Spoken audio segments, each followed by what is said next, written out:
Hello friends. Now that the heroics of the major championships have concluded, we can turn our attention completely on what I think is the greatest sporting event on the planet, which is the Ryder Cup, coming up at the end of September. The Ryder Cup was initiated by Samuel Ryder, who was a seed merchant from Preston, Lancashire, North England, and very famous for a thing called penny packets for selling seeds. And he conceived of a match play team competition between the best golfers in the USA and the best golfers in the UK. It has been played ever since, every 2 years, alternating between the UK, or now Europe, and the US. And the one coming up this year is at Bethpage Black on Long Island. Now, he created this beautiful trophy, the Ryder Cup, which is solid gold, not very big, but weighs about 4 pounds. I think it would probably be $150,000 just melted down. And upon which is depicted his golf instructor, Abe Mitchell, who was a fantastic golfer and in fact, I think participated in at least a couple of the first Ryder Cups.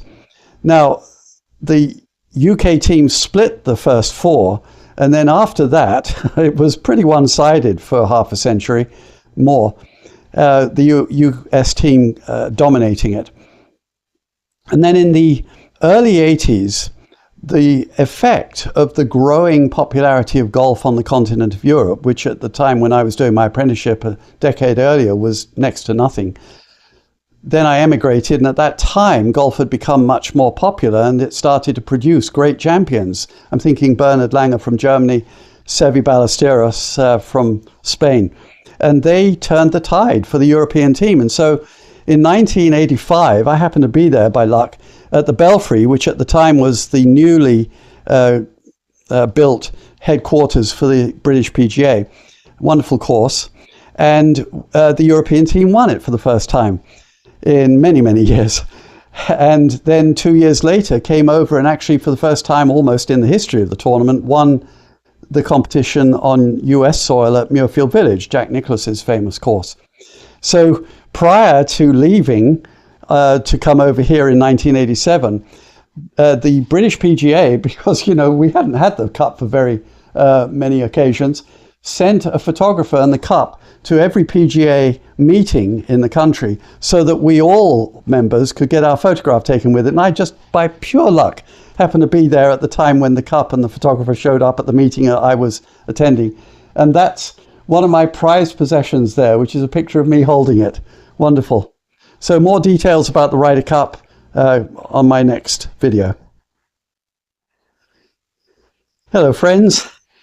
The greatest sporting event on the planet is the Ryder Cup coming up in September.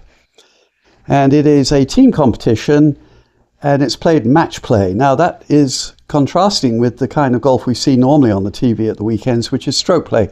That's where your 72 holes worth of strokes are counted against your fellow competitors. Lowest score wins. Now match play is where you contest each hole. And so I will play an opponent, and if I get a 4 and they get a 3, they win the hole. If on the next hole I get a 5 and they get a 6, I win that hole, we're even. And the player who wins, or the twosome, who win the greatest number of holes in a match are the winners. And they get 1 point for a win and half for a tie, and of course 0 if they lose. Now there are 28 matches over the 3 days, and so 28 points available. The European team only need to get 14 to retain the Cup because they're the present holders. The US team is going to need 14.5 to regain the Cup. The matches fall into 3 categories. There is the singles, 12 of them on Sunday, which historically the US team seem to really do very well in. And that's where it's one golfer against another, singles. On Friday and Saturday, there are 2 categories with which people are less familiar, particularly the one in the morning, and that's foursomes. It used to be in the afternoon, but I think because the European team seemed to do so well in the foursomes, I think the American team have decided, sort of rally capping, as they call it, to shift it to the morning just to see if that can change their luck a little bit. So foursomes are where you and your partner, it's teams of 2, will hit alternating shots off the tee and throughout the hole. So I'll hit all, for instance, of the even number holes, and my partner will hit all the odd number holes off the tee. And then subsequently we alternate shots until the hole is done. And regardless of who hits the last putt on the preceding hole, it continues with that order of teeing off for the next hole. That's foursomes. Now, in the afternoon, they have 4 balls, and that's you and your partner each using their own ball. And the lowest score is the one that compares with the lowest score of the partnership that you're playing against. So there are a couple of interesting features of match play. One being that you'll see people conceding a putt or the hole if it's obvious that you can't win. So if, for instance, to concede a putt, you can see that your opponent's putt is so short that it's obvious to go in. There's a certain gentlemanliness about just saying, pick it up. It's obvious you don't need to hit it. There was a very famous instance of this, which wasn't quite a gimme, as they call them, of Jack Nicklaus in 1969 in the Ryder Cup at Birkdale, giving Tony Jacklin, one of my childhood heroes, a putt on the 18th hole to allow the European, or at that time the Great Britain and Ireland team, to tie the Ryder Cup. And Nicklaus came in for a little criticism about that, but in fact it was viewed by most people who love the game as an example of generous sportsmanship. So you'll see if the hole is obviously won, people will concede the putts and they'll move on.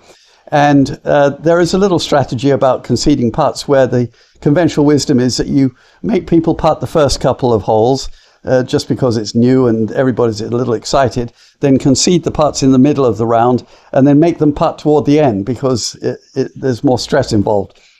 You may see that.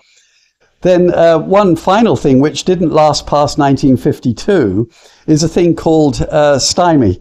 Stymie was the old rule, which is that if your opponent's ball was between you and the hole, you're away, as they call it, because you're farther from the hole, you couldn't ask them to mark it. You had to go over it or around it, because if you happen to hit it, then you lose the hole.